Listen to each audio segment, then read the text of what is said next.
이웃을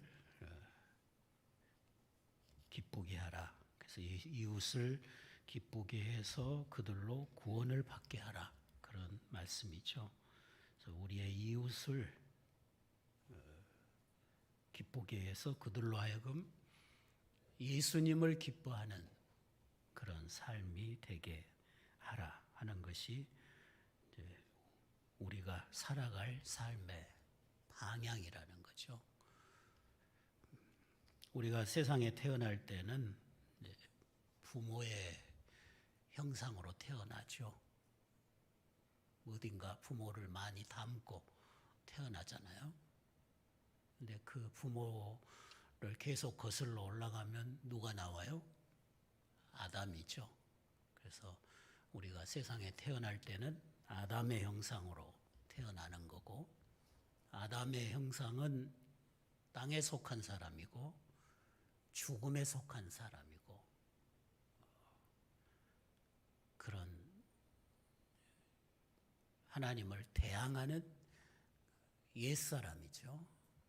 그런데 우리가 예수를 믿고 거듭나면, 예수님은 이로부터 오신 분이잖아요. 죄가 없으신 분이죠. 그럼 예수님을 믿고 거듭나면 예수님의 형상을 입죠. 예수님은 하나님의 아들이시죠. 그래서 우리가 예수 믿고 거듭나면 하나님의 아들의 형상을 입는 거죠. 그게 새로운 피조물이고 이로부터 난 자고 땅에 속한 자가 아니고 하늘에 속한 자가 되는 거죠. 그걸 거듭났다고 그래요. 우리는 거듭났다는 것을 내가 얼마나 달라졌는가, 내가 얼마나 거룩해졌는가, 내가 얼마나 경건해졌는가에서 찾으려고 하는데, 성경은 거기서 우리의 거듭난 걸 말하는 게 아니라 이로부터 오신 예수님을 구주로 믿고 그 예수의 생명을 받아들이면 그게 거듭난 거죠. 예수를 믿는다는 것은 하나님과 언약을 맺는 거죠. 그래서 하나님과 나와의 언약 관계가 우리의 의로움이고 우리의 구원이죠. 그래서 예수 그리스도는 하나님의 아들이시고, 그분이 세상에 오셔서 33년의 생을 사실 때에 단 한 번도 자기 기쁨을 구한 적이 없죠. 오직 아버지의 기쁨을 구하시고 아버지의 뜻을 이루기 위해서 전생을 사셨고, 마지막에는 아버지의 뜻을 따라 십자가에 저주받은 죽음을 순종하시면서 자기의 생을, 이 땅의 생을 마감을 하셨죠. 그런 주님의 생명과 주의 영을 오늘 우리가 받은 거예요. 그래서 이제 우리가 예수 그리스도의 형상을 입으면 이제 우리도 더 이상 자기의 기쁨을 구하지 말라는 거예요. 자기 기쁨을 목표로 살지 말고 내가 어떻게 살아야 주님께 기쁨이 되겠는가? 내가 어떻게 살아야 하나님께 영광이 되겠는가? 먹든지 마시든지 무엇을 하든지 하나님의 영광을 위해서 하라고 말씀하시잖아요. 밥을 먹는 것도 하나님의 영광을 목표로 먹으라는 거예요. 우리가 먹어야 살죠. 먹어야 살고 우리의 생명이 먹어야만 유지가 되죠. 제가 며칠 음식을 못 먹었거든요. 그랬더니 배가 힘이 하나도 없어가지고 오전에 설교하느라고 혼났어요. 지난 목요일 날 치과에 가가지고 이를 4개를 뽑고 또 뼈가 약해서 뼈 이식하고 그리고 또 4개 심고 그랬거든요. 14개도 한꺼번에 했는데 뭐 4개 그것쯤이야 그러고 했는데 아프기는 마찬가지. 아직도 이렇게 부어 있어요. 그래서 좀 말하기가 더 좀 불편하고 음식을 잘 못 먹으니까 힘이 하나도 없어요. 그래서 설교가 힘이 없었을 것 같은데 오전에 먹어야 사는 우리 몸을, 연약한 몸을 가지고 있잖아요. 그런데 우리가 주님께 받은 이 생명, 주님께 받은 이 새로운 영은 하나님을 어떻게 해야 기쁘시게 하겠는가? 내가 어떻게 사는 게 하나님의 영광을 위해 살겠느냐. 그게 목표예요. 그래서 오늘 본문에 바울이 그러잖아요. 우리 주님께서 언제 자기 기쁨을 구한 적이 있느냐. 오직 다른 사람의 기쁨을 위해서 사시지 않았냐. 예수님이 자기 기쁨을 구했으면 십자가에 죽겠어요? 예수님이 자기 기쁨이 목표였으면 세상에 오시겠어요? 전능하신 하나님이 저 인간의 뱃속에 들어가서 280일을 깝깝하게 살고 있다가 아기로 태어나서 엄마 젖 먹고 자라서 사람들에게 온갖 조롱과 멸시를 당하고 매질당하고 침뱉음 당하고 십자가에 못 박힘 당하고 창조주이신 분이 전능하신 분이 그럴 이유가 없잖아요. 자기 기쁨을 구하신다면 그럴 이유가 하나도 없죠. 그런데 아버지의 기쁨을 구하고 우리 죄인들을 위해서 우리 사람들을 구원하는 이 큰 일을 위해서 주님은 그 멸시와 낮아짐과 고난과 죽음의 길을 가신 거잖아요. 그런 은혜를 따라서 우리가 구원을 받았으니까 너희들도 자기의 기쁨보다는 남의 기쁨을 먼저 구해라. 그러면서 뭐라고 그랬어요? 유대인에게나 헬라인에게나 교회 안에서나 거치는 자가 되지 마라. 우리가 모든 일에 내 기쁨보다 먼저 다른 사람의 기쁨을 생각한다면 거치는 자가 될 필요가 없겠죠. 거치는 자가 어떤 자예요? 장애물이죠. 장애물. 교회의 평안을 깨는 자, 교회의 질서를 깨는 자, 다른 사람들에게 그리스도의 복음이 증거되는 것을 방해하는 자, 이게 거치는 자들이잖아요. 너희들이 너희들의 삶의 목표가 진정으로 자신의 기쁨보다 주님의 기쁨이 먼저고 내 기쁨보다 이웃의 기쁨이 먼저라면 거치는 자가 되지 마라. 장애물이 되지 마라. 남을 넘어뜨리는 자가 되지 마라. 그런 의미들이잖아요. 그래서 오늘 우리들이 살아가는 삶의 목표가 교회 안에서 또 교회 밖의 저 세상에서라도 거치는 자가 되지 말라. 자꾸 남을 해롭게 하는 자가 되지 말아야 된다는 거죠. 남에게 피해를 주는 자가 돼서는 안 된다는 거죠. 교회 안에서는 교회 안에 그 은혜의 질서를 가로막는 자가 되지 말라는 거죠. 그러기 위해서는 내 기쁨보다 먼저 다른 사람의 기쁨을 생각하라는 거예요. 내 유익보다 다른 사람의 유익을 먼저 생각하라는 거죠.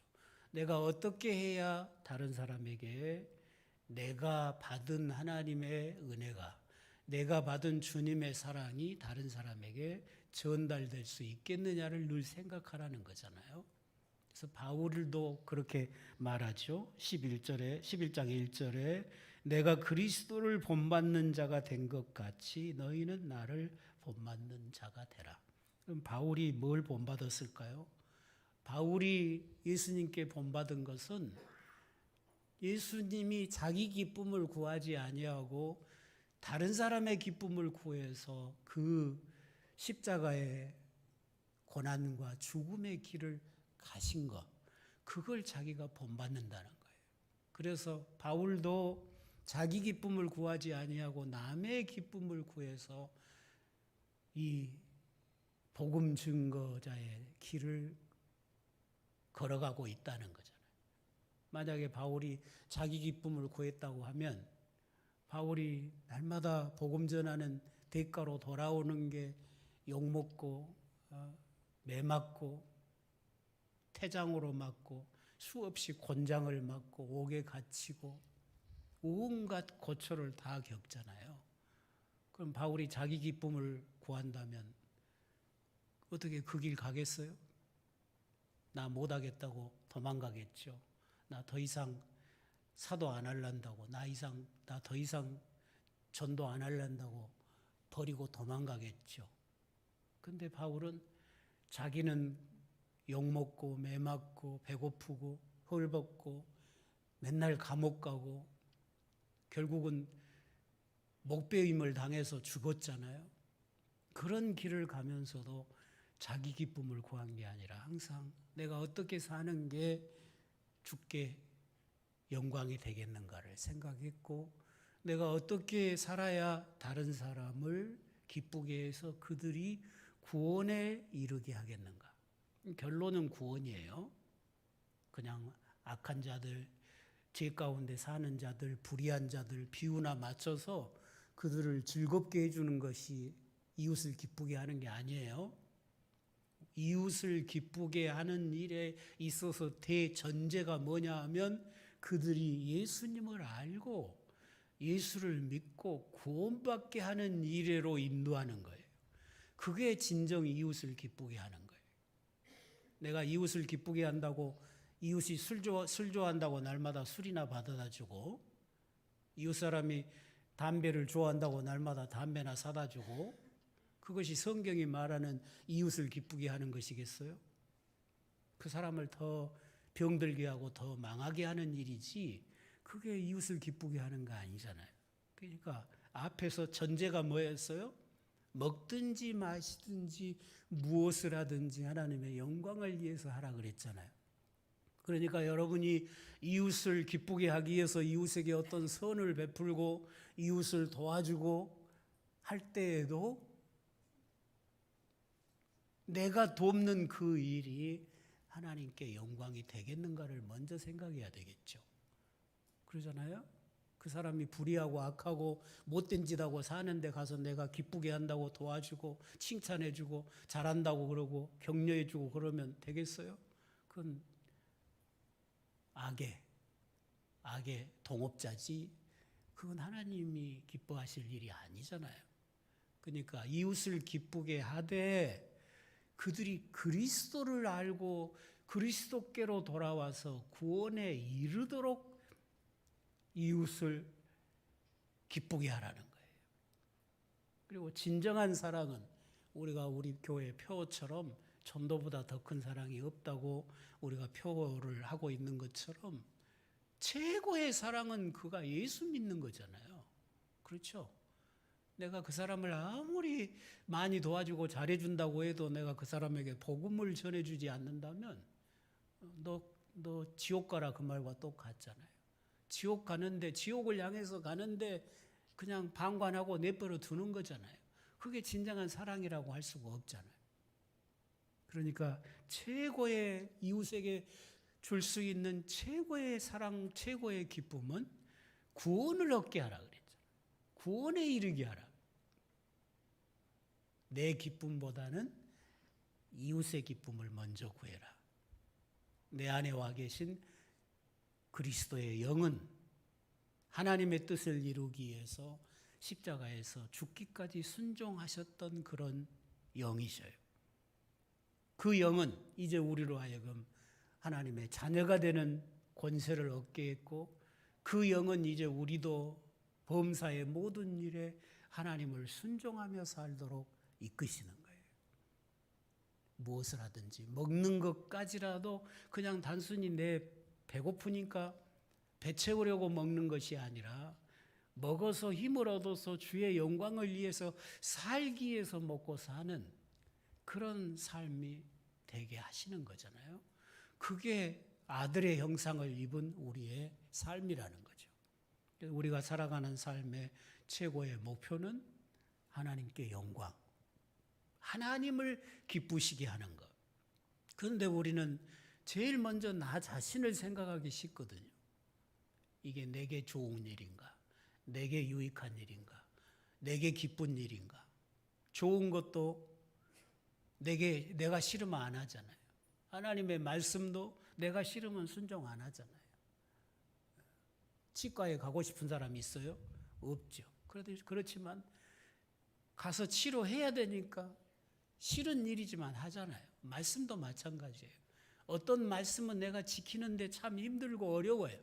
그래도 그 말씀에 순종하는 것이 내 영에 유익한 것이니까 우리는 순종해야 돼요. 그런데 내게 좋은 것만 취하려고 하면 그 건강하겠어요? 모든 하나님의 말씀에 대해서 내게 힘든 일이라도, 내가 희생해야 될 일일지라도, 내가 고난의 길을 가야 되는 그런 상황일지라도 하나님의 말씀에 순종할 수 있어야 되는 거죠. 그게 신앙인 거죠.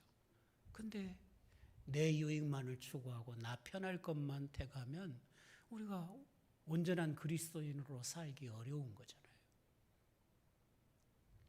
내 육신이 원한 대로, 내 육신은 늘 평안한 것을 추구하잖아요.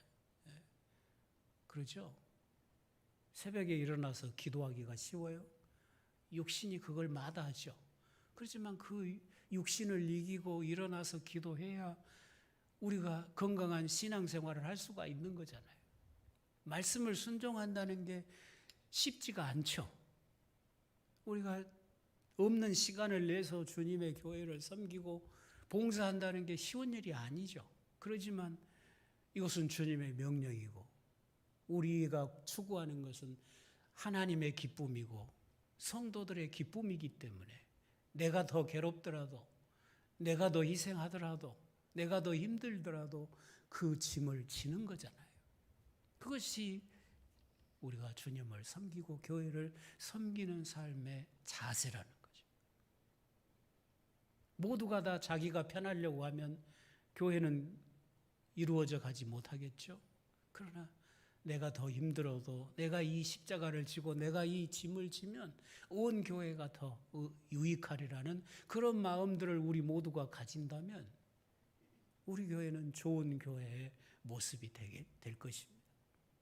우리 모두가 다 오늘 말씀처럼 자신의 유익을 구하기보다 다른 사람의 유익을 먼저 구하고 내가 행하는 말이나 행동이 하나님께 영광이 되겠는가를 먼저 생각하면서 안 믿는 사람이라면 그가 구원에 이를 수 있도록 도와주고 믿는 형제라면 나의 삶을 통해서 그 믿는 형제가 나를 통해서 더 많은 하나님의 은혜를 경험해 가도록 은혜의 도구로 살아야 된다는 거죠.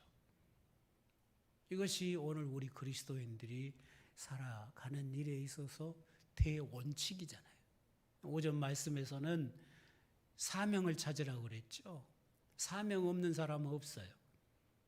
하나님이 필요도 없는 인생을 이 세상에 보냈을 리가 없잖아요. 이 세상에 필요 없는 인생이 없어요. 제일 기분 나쁜 말이 뭐예요? 이 쓸모없는 놈아. 그런 말 듣는 게 세상에 가장 기분 나쁜 말이에요. 근데 세상에 쓸모없는 사람이 어디가 있겠어요? 하나님이 뭐 쓸모없는 쓰레기 인생을 만드셨겠어요? 하나님은 다 자기 형상을 따라 존귀하게 만든 거예요. 자기의 사명을 못 찾아서 그런 거지. 다 사명이 있어요. 그러면 자기 사명을 찾아야 되겠죠? 나를 지으신 목적이 사명에 있으니까, 내가 살아갈 이유가 그 사명에 있으니까 사명을 찾아야죠. 그리고 사명을 찾았으면 그 사명을 생명보다 더 귀하게 여기고 가야 되는 거예요. 그래야 그 삶이 아름다워지고 그 삶이 가치가 있는 거예요. 그 삶이 존귀한 삶이 되는 거잖아요. 근데 그 사명을 감당할 때에, 그 사명을 감당해 갈 때에 자기 기쁨을 구하면 안 되는 거죠. 내가 하나님께 받은 직분, 교회에서 받은 직분을 감당할 때 내 기쁨부터 구한다면 교회에서 일 못하는 거죠. 내 기쁨은 뒤로 하고 내가 욕먹을지라도, 내가 핍박을 혹시 당할지라도, 내게 어떤 괴로움이 올지라도, 내가 어떤 희생을 당한다고 할지라도 그건 문제되지 않아요. 네, 주님이 다 아시잖아요. 내가 주님 때문에 그런 일을 당한다면 내 상은 몇 배로 올라갈 거예요. 그러니까 그거 걱정하지 말고, 우리가 사람에게 칭찬받고 상 받으려고 주의를 하는 거 아니잖아요. 주님 앞에 가서 상 받기 위해서 우리가 주님 섬기고 교회 섬기는 거 아니겠어요? 그러니까 다른 사람들이 알아주지 않으면 않을수록 내 상은 커질 거고, 다른 사람들이 다 알아주고 나를 칭찬하면 할수록 상은 이미 받았으니까 내 상은 줄어들 거 아니에요. 그러니까 다른 성도들이 알아주지 않는 것에 열받지 마시고 그냥 주님 아시니까 나는 주님을 섬기느라고 이 봉사를 하고 있는 것이니까 주님 바라보면서 내가 어떻게 행해야 다른 성도들에게 기쁨이 되겠는가. 내 섬김 때문에 성도들이 기쁘고 내 봉사 때문에 성도들이 더 평안히 은혜 생활을 할 수 있다면 그게 만족해야 되겠죠. 그럼 주님의 상이 클 것입니다. 저나 여러분이 사람이고 여전히 재성을 가지고 있기 때문에 누구나 다 자기 기쁨을 생각하게 돼 있고 자기 유익을 생각하게 돼 있지만 그런 것은 늘 십자가에 못 박고 내 기쁨을 추구하고 살던 내 옛사람은 이미 십자가에서 죽었다고 늘 고백하면서 어떻게 하면 내가 교회를 더 유익하게 할까? 내가 어떻게 해야 교회가 더 평안할 수 있을까? 내가 안 평안할지라도 교회가 평안한 길을 택한다면 주님은 기뻐하실 것이고 사람이 알지 못하는 하늘의 기쁨을 그에게 주실 것입니다. 그런 모습으로 그런 자세로 우리가 주님을 섬기고 교회를 섬겨서 우리가 행하는 모든 일들이 하나님께 영광이 되도록 그리고 교회의 유익이 되도록 교회 안에서 거치는 자가 되지 말자는 거죠. 내 말과 행위가 장애물이 되지 말자는 거죠. 그러면 하나님의 심판을 어떻게 감당하겠어요? 교회 안에서 거치는 자가 되면 하나님의 징계가 그에게 임할 수밖에 없는 거잖아요. 거치는 자가 되지 말고 다른 사람에게 유익을 주는 은혜를 끼치는 그런 삶을 살기를 힘쓰는 저와 여러분이 되어야 될 것입니다.